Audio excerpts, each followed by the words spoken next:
दोस्तों बीपीएससी री एग्ज़ाम को लेकर जो है लगातार छात्र बवाल कर रहे हैं और ऐसे में चेयरमैन जो है अभी तक मानने को तैयार नहीं है।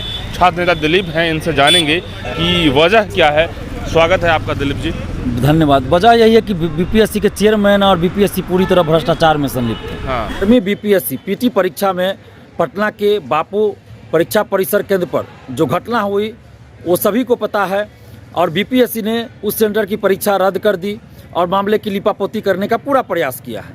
अब सवाल ये उठता है, जैसा कि बीपीएससी के चेयरमैन कह रहे हैं कि कुछ उपद्रवी जो है उस परीक्षा में शामिल हुए थे, तो आखिर बिहार के और 17वीं बीपीएससी में जितने भी अभ्यर्थी शामिल हो उसमें से जो बिहार से बाहर के हों या बिहार के उपद्रवी हों, सभी का सेंटर बापू परीक्षा परिसर में ही कैसे पड़ गया?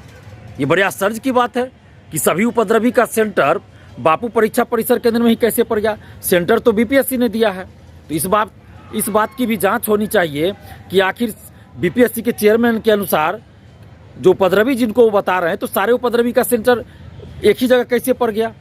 और परीक्षा में क्वेश्चन देने में इतना देरी क्यों हुई? बहुत सारे अभ्यर्थियों को क्वेश्चन ही नहीं मिला।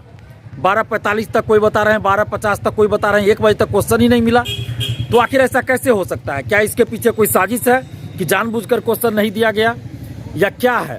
परीक्षा माफियाओं, नौकरी माफियाओं, कोचिंग माफियाओं, शिक्षा माफियाओं का इसमें कोई षड्यंत्र था? क्या था, नहीं था? इन सारे मामलों की निष्पक्ष जांच होनी चाहिए आर्थिक अपराध इकाई, या फिर सीबीआई से जांच होनी चाहिए, या सुप्रीम कोर्ट के सिटिंग जज के दिशा निर्देशन में इस मामले की न्यायिक जांच होनी चाहिए। और अभ्यर्थियों की ये मांग है अब कि जब बापू परीक्षा परिसर केंद्र पर इस तरह की घटना हुई तो फिर पूरे परीक्षा को प्रभावित करता है ये, और हो सकता है और भी सेंटर पे कुछ गड़बड़ी हुई हो, धांधली सेटिंग की बात हुई हो। कैसे अब विश्वास किया जाए? और दोबारा जब परीक्षा लेने की बात कह रहे हैं चेयरमैन साहब कि बापू परीक्षा परिसर केंद्र में जो परीक्षा हुई वो रद्द कर दी गई और दोबारा उनकी परीक्षा होगी, 12,000 संभवतः संख्या है, तो जब दोबारा परीक्षा होगी तो उसमें क्वेश्चन का लेवल कैसा होगा? अगर क्वेश्चन का लेवल 13 दिसंबर की तुलना में आसान होगा तो फिर जो अन्य 911 परीक्षा सेंटरों पर जो परीक्षा दिए उनके साथ अन्याय होगा। और अगर दोबारा जो इनकी परीक्षा होती है उसमें क्वेश्चन टफ दे दिया गया तो फिर ये 12,000 जो स्टूडेंट्स है बापू परीक्षा परिसर वाले, इनके साथ अन्याय होगा। तो क्वेश्चन का लेवल एक समान रहना चाहिए। और जिस तरह का इस बार क्वेश्चन दिया गया, इसे तो लगता है कि भाई ये पता नहीं, ये जो कुछ कोचिंग वाले हैं बहुरूपीय रंगा सियार, उनके जो पढ़ाने का जो स्तर है उसी स्तर का क्वेश्चन दिया गया है। तो पता नहीं, तो सारे मामले की निष्पक्ष जांच होनी चाहिए। और अभ्यर्थियों की ये पूरे अभ्यर्थियों की, समस्त अभ्यर्थियों की ये मांग है कि पूरी परीक्षा को रद्द किया जाए और सभी अभ्यर्थियों के लिए फिर से परीक्षा हो, एक साथ परीक्षा हो, ताकि समानता रहे। और हम भी अभ्यर्थियों के इस मांग का समर्थन करते हैं। और अभ्यर्थियों के द्वारा, बीपीएससी अभ्यर्थियों के द्वारा 18 दिसंबर को सुबह 10:30 बजे से गर्दनीबाग धरना स्थल पर धरना दिया जा रहा है। आप सभी अभ्यर्थियों से अपील है कि आप लोग जरूर उसमें आइए और शांतिपूर्वक अपनी बातों को, शालीनतापूर्वक अपनी बातों को सरकार के सामने मीडिया के माध्यम से रखिए। हम भी आपके आंदोलन में आ रहे हैं, आपका समर्थन कर रहे हैं और आपके आंदोलन में हम भी शामिल हो रहे हैं। ये अभ्यर्थियों, बीपीएससी अभ्यर्थियों, समस्त अभ्यर्थी जो ईमानदारी से पढ़ाई करते हैं, उन समस्त अभ्यर्थियों का आंदोलन है और हम आपके आंदोलन का समर्थन करते हैं। हमारे पास कल से ही फ़ोन पे फ़ोन आ रहा है, सुबह से फ़ोन आ रहा है, बहुत सारे अभ्यर्थी फ़ोन कर चुके हैं अभी तक और आंदोलन करने की बात कर रहे थे, हमें बुलाने की बात कर रहे थे कि आप आइए। तो हम आपके साथ हैं, जहाँ भी छात्र हित की बात होगी दिलीप कुमार वहाँ खड़ा रहेगा। तो 18 दिसंबर को सुबह 10:30 बजे आप लोग गर्दनीबाग धरना स्थल आइए, अपने हक और अधिकार के लिए शांतिपूर्वक, शालीनतापूर्वक मीडिया के माध्यम से अपनी बातों को रखिए। और हम सरकार से आग्रह करते हैं, माननीय मुख्यमंत्री नीतीश कुमार जी से आग्रह करते हैं कि लाखों अभ्यर्थियों के हित में आप संज्ञान लीजिए और 17वीं बीपीएससी पीटी की पूरी परीक्षा को रद्द कर फिर से सभी अभ्यर्थियों के लिए एक साथ परीक्षा आयोजित करवाई जाए, ताकि समानता बरकरार रहे, एक समान सबके साथ व्यवहार हो और किसी भी तरह की धांधली सेटिंग नहीं होना चाहिए, किसी भी तरह की कुव्यवस्था नहीं होनी चाहिए। राजधानी में सेंटर है बापू परीक्षा परिसर, और पहले कहा गया, जो कोर्ट में हलफनामा दिया गया कि 10 दिन या जो भी समय दिया गया कि क्वेश्चन पहुंचा दिया गया है सब जगह, तो फिर क्वेश्चन कैसे कम हो गया? कैसे 1 बजे तक क्वेश्चन नहीं मिला? ये बड़ा सवाल है। इसलिए हम नीतीश कुमार जी से ये मांग कर रहे हैं कि इस पूरे मामले की निष्पक्ष जांच हो, आर्थिक अपराध इकाई पटना या फिर सीबीआई से इस पूरे मामले की जांच करवाई जाए। क्या इसके पीछे कोई षड्यंत्र था, किसी का बीपीएससी का षड्यंत्र था, या उस सेंटर जहाँ पे ये घटना हुई बापू परीक्षा परिसर, क्या उस सेंटर वालों की कोई इसमें साजिश थी, षड्यंत्र थी, या कोई कोचिंग माफिया, शिक्षा माफिया का कोई षड्यंत्र था, या कोई सेंधमारी करना चाह रहे थे, क्या था नहीं था। इस पूरे मामले की जांच निष्पक्षता के साथ होनी चाहिए। और यही वजह है कि ये लोग अभ्यर्थियों की मांग पे ध्यान नहीं दे रहे हैं और लिपापोती कर रहे हैं मामले की और तानाशाही कर रहे हैं। बीपीएससी के चेयरमैन आज तक किसी अभ्यर्थी से मिलते ही नहीं है, तानाशाही कर रहे हैं, अहंकार में डूबे हुए हैं।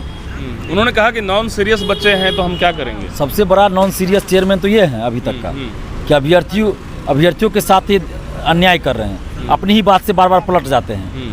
पहले तो बोल रहे थे कि हम अलग अलग सेट में क्वेश्चन देंगे हर जिला में, और एक ही जिला में अलग अलग सेट रह सकता है, फिर बाद में बोल रहे हैं कि हम ऐसा कुछ नहीं बोले हैं। तो सबसे बड़ा नॉन सीरियस तो ये है कुछ। री एग्ज़ाम का मुख्य वजह बताइए जो फर्दर एक्शन लिया जाए। देखिए, री एग्ज़ाम का वजह यही है कि जब एक सेंटर पे ये गड़बड़ी हुई कि एग्ज़ाम हॉल में मोबाइल गया होगा, तब ये तो वीडियो अंदर से बना। ये कैसे हुआ, क्वेश्चन कम क्यों हो गया, वो क्वेश्चन कहाँ गया, किसके पास गया। और एक सेंटर की बात नहीं, यहाँ पे 12,000 स्टूडेंट है, तो अब 25 से 30 सेंटर की बात हो गई। ये तो पहली बार ऐसा हुआ ना कि एक सेंटर पे 12,000, बापू परीक्षा परिसर बना, एशिया का सबसे बड़ा परीक्षा केंद्र, तो वहाँ एग्जाम हो रहा था, तो 25-30 सेंटर के बराबर है। तो लगभग 25-30 सेंटर पे गड़बड़ी हुई। और उसके बाद अगर 12,000 स्टूडेंट के लिए सिर्फ एग्ज़ाम होता है, री एग्ज़ाम, तो अगर उस दिन के 13 दिसंबर की अपेक्षा टफ क्वेश्चन होगा तो 12,000 के साथ अन्याय होगा। अगर इजी होगा तो ये 911 केंद्र पे जो लाखों स्टूडेंट एग्जाम दिए उनके साथ अन्याय होगा। इतने सारे आर्गुमेंट आप लोग दे रहे हैं, तो फिर भी चेयरमैन साहब क्या कह रहे हैं? चेयरमैन तो कुछ कह ही नहीं रहे हैं ना, किसी से मिल ही नहीं रहे हैं। चेयरमैन तो प्रेस कॉन्फ्रेंस में बोले थे कि बस एक सेंटर की परीक्षा रद्द करेंगे, लेकिन वो तो किसी से मिलते ही नहीं है। अभ्यर्थियों से मिलना चाहिए या अपने किसी प्रतिनिधि को भेजना चाहिए, सरकार को करना चाहिए कि अपने प्रतिनिधि को भेजे, किसी अधिकारी को भेजे, लेकिन ऐसा कुछ हो नहीं रहा है। लगातार ठंड में बच्चे जो है धरना दे रहे हैं और भीषण ठंड आने वाली है, क्या लग रहा है अब? देखिए, ये तो बहुत गलत हो रहा है ना। इस ठंड में बिहार के बेटे बेटियाँ आंदोलन कर रहे हैं और सरकार जो है असंवेदनशील बनी हुई है, आयोग असंवेदनशील बनी हुई है, तो ये तो बहुत गलत हो रहा है। अंतिम में क्या होगा? जिस तरीके से रवैया दिखता नजर आ रहा है, अंतिम में छात्र क्या करेंगे? आप लोग क्या सोचें? अब देखिए, ये तो हम अभी नहीं बता सकते, अब तो अभ्यर्थी तय करेंगे कि क्या करना है आगे।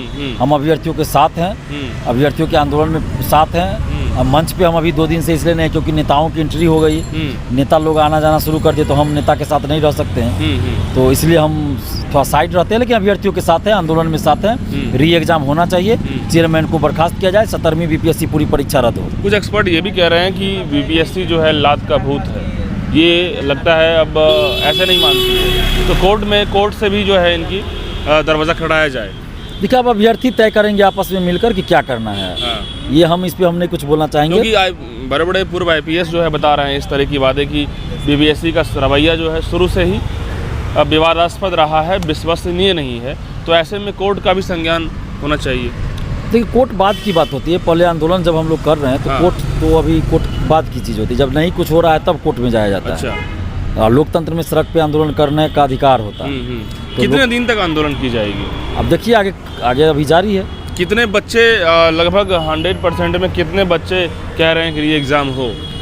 देखिए, री एग्ज़ाम कराने वाले ही तो अधिकतर बच्चे हैं। अधिकतर स्टूडेंट तो री एग्ज़ाम ही चाहते हैं। एग्ज़ाम कैंसिल ना हो, ऐसा तो मेरे पास कोई फ़ोन नहीं आया है। लगभग 90% बच्चे तो चाह रहे हैं। बिल्कुल चाह रहे होंगे, क्योंकि हमारे ऑडियंस का जो कमेंट्स भी आ रहा है, लगभग बहुत सारे बच्चे कह रहे हैं कि नहीं री एग्ज़ाम है। बिल्कुल, हमारे पास जो भी फ़ोन आ रहा है वो री एग्ज़ाम के लिए ही आ रहा है। री एग्ज़ाम के लिए आ रहा है, तो कहीं ना कहीं 1, 2, 10 बच्चे झूठ बोल सकते हैं, लेकिन हजारों बच्चे यदि इस तरह के। अब हमारे पास तो सिर्फ आ रहा है फ़ोन री एग्ज़ाम के लिए, तो हम तो वही बात कहेंगे, एग्ज़ाम रद्द ना हो, तो इसके लिए तो फ़ोन आ ही नहीं रहा है। हमारे पास जो भी फ़ोन आता है कि एग्ज़ाम रद्द होना चाहिए। जब हजारों बच्चे जब यही सोच रहे हैं, तो एक बार संज्ञान लेना जरूरी है। बिल्कुल, संज्ञान लेना चाहिए सरकार को। उम्मीद है, देखिए, उम्मीद पे तो ही हम लोग लड़ रहे हैं ना। अगर उम्मीद नहीं होता तो क्यों लड़ते हैं? लड़ रहे हैं इसीलिए, संघर्ष कर रहे हैं, सत्याग्रह कर रहे हैं इसीलिए कि एग्जाम रद्द हो, री एग्जाम हो, इसलिए लड़ रहे हैं। मतलब आंदोलन जारी रहेगा? बिल्कुल जारी रहेगा। तो देखिए दोस्तों, दिलीप जी हैं जो कि साफ कह रहे हैं कि आंदोलन जारी रहेगा, क्योंकि आंदोलन छोटा मोटा चीज़ नहीं है। छात्रों के हित के लिए यदि सरकार की तरफ से या आयोग की तरफ से इस तरह के रवैये हैं, तो आंदोलन से जवाब तो देना ही होगा। बहुत बहुत धन्यवाद।